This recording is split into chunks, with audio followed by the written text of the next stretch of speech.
Seraphine Vale had learned, very early in life, that the safest thing she could be was invisible. She wore plain clothes. She kept her hair pulled back. She chose seats near exits and ordered food she did not particularly enjoy because it gave her a reason to leave quickly. She paid her rent in cash, gave her landlords false names, and never, under any circumstances, allowed anyone to look too closely at her eyes. Her eyes were the problem. They had always been the problem. Most people had brown eyes, or green, or the common pale blue of the Northern Territories. Seraphine's eyes were silver, not gray, not light blue.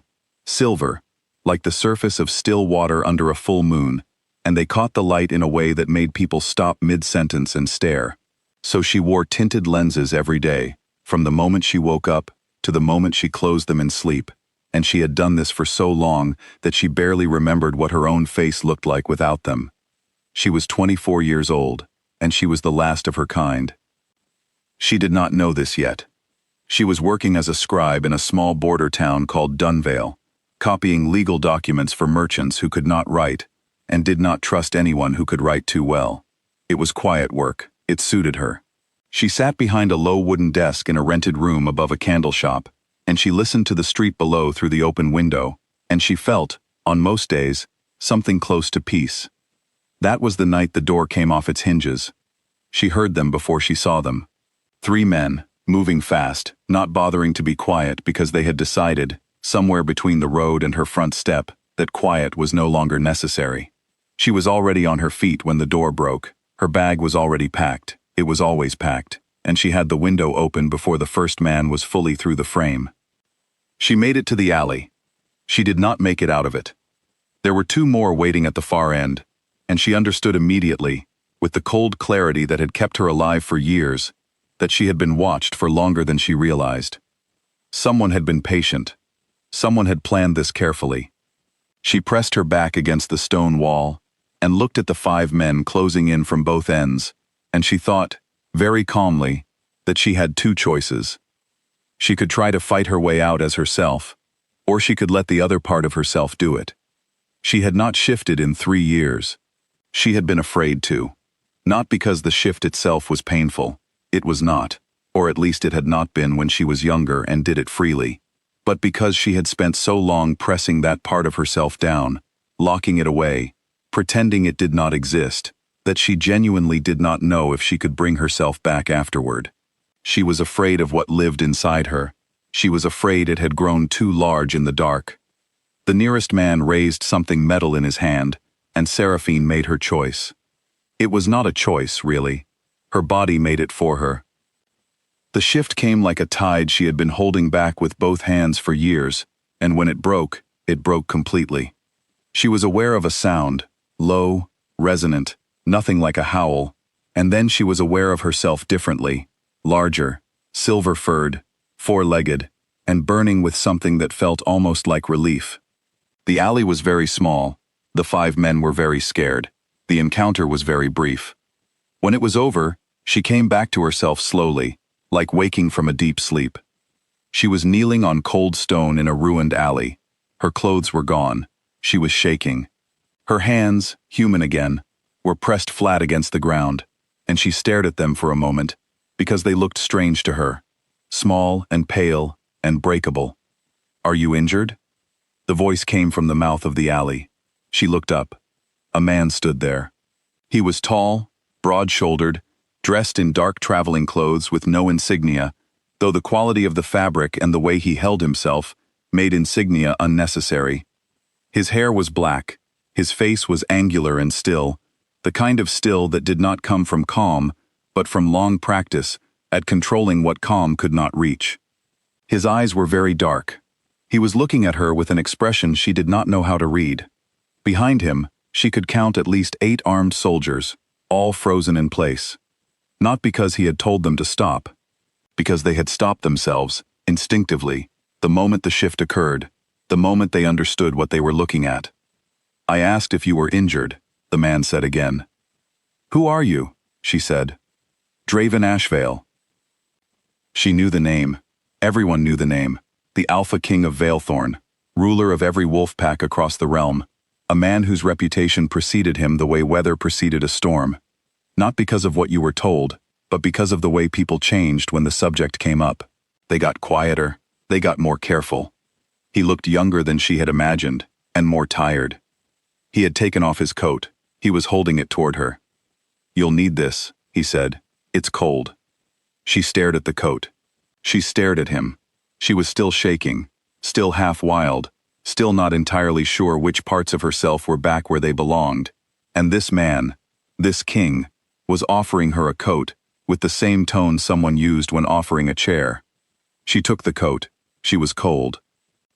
He put her in his private carriage and rode the rest of the night in silence, and Seraphine sat across from him wrapped in fabric that smelled like winter air and something darker, and she thought about fighting her way out of a moving vehicle, and looked at his face, and decided to wait. The citadel was everything she had expected. Black stone, iron gates, tall towers that blocked the sky. It was the kind of place built to last forever, and to make sure everyone around it knew it. A servant showed her to rooms that were larger and warmer than anywhere she had slept in years, and Seraphine walked around the edges of them twice, counting exits, before she sat down on the edge of the bed and allowed herself to breathe. She mapped the citadel in 2 days. On the third day, she picked 3 locks and made it to the outer wall. Draven was leaning against the gate she needed to open. He was not in armor. He was not surrounded by soldiers. He was holding 2 cups of something hot, and he held one toward her, and she took it because she was cold again, and she hated him a little for it. "There are 11 hired hunters inside my borders right now," he said, "with your description, and a payment offer larger than most kingdoms see in a year. The Ashbourne Covenant placed the order 2 days ago, which means they know you're alive, which means they have someone inside my walls, which means you leaving through this gate tonight would last approximately 4 miles before they caught you." Seraphine said nothing. She drank the hot drink. It was tea, slightly bitter, the kind she actually liked. 3 weeks, she said finally. "I'll give you 3 weeks. "You're not giving me anything," he said, not unkindly. "I'm asking you to stay alive. Those are different things." She looked at him. He looked back. Neither of them looked away first, which she noted, because most people looked away. She stayed. The weeks that followed were strange. Seraphine had spent so much of her life performing ordinariness that she had forgotten what it felt like to simply exist somewhere without a performance. The citadel's servants moved around her without fear, which surprised her. She had expected to be treated like a problem, or a weapon, or a secret.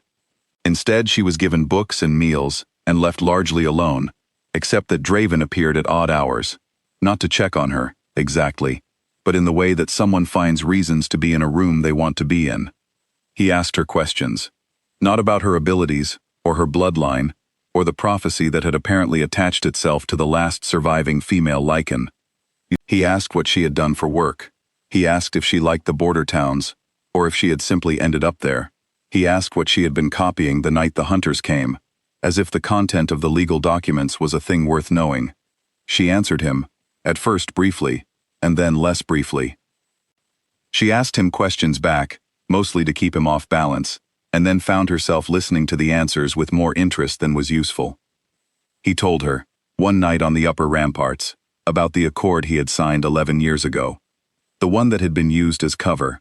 He was very precise about it.